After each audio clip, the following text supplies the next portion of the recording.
ಪರಿಚಯ ಹಸ್ ದಾಚು ಒಂದು ನರ್ಸರಿ ನಿರ್ಮಿಸುತ್ತಿದ್ದಾರೆ ಹರಿತ ಪ್ರಪಂಚವು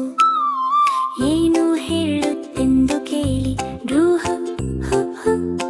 ಒಂದು ಬಿಸಿ ಇರುವ ಹಾನಿಯಾದ ನೆಲದಿಂದ ಹೊಸ ಜೀವನವತ್ತೊಂದು ಬೆಳೆಯುತ್ತಿರುವ ದಿನದಶ್ಯ ಒಂದು ಚಿಕ್ಕ ಕಾಳಜಿ ಒಂದು ದೊಡ್ಡ ಕನಸು ಲೆಕ್ಕ ಅಲ್ಲಿ ಪ್ರಕೃತಿ ಉಸಿರಾಡುತ್ತಿದೆ ಮತ್ತು ಆಶೆಗಳು ಕಾಣಬಹುದು ಹಸ್ಮ ಮೊದಲನೇ ಭಾಗಗಳು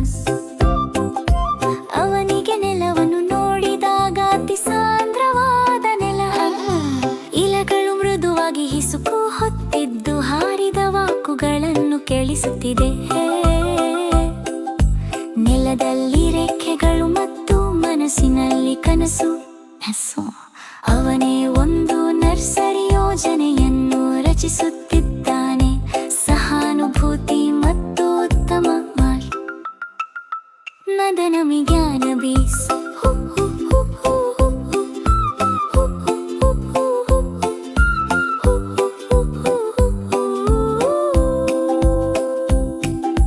ನಂಬಿಕೆಯನ್ನು ಬೀಜ ಮಾರ್ಗವನ್ನು ರಚಿಸಿ ಹಸ್ಮ ಪ್ರತಿದಿನವೂ ಭೂಮಿಗೆ ಸ್ವಲ್ಪ ಕಾಳಜಿ ನೀಡಿರಿತ್ತು ಖಾಲಿ ನೆಲದಿಂದ ಹೊಸ ಜೀವನವತ್ತ ಪ್ರತಿಯೊಂದು ಹಸಿರು ಕನಸು ನಿನ್ನಿಂದ ಪ್ರಾರಂಭವಾಗುತ್ತದೆ ಎರಡನೇ ಭಾಗಗಯಸ್ಸ ಅವನು ನೆಲವನ್ನು ಬಚ್ಚಿ ಹಾಸಿಗೆ ತಯಾರಿಸುತ್ತ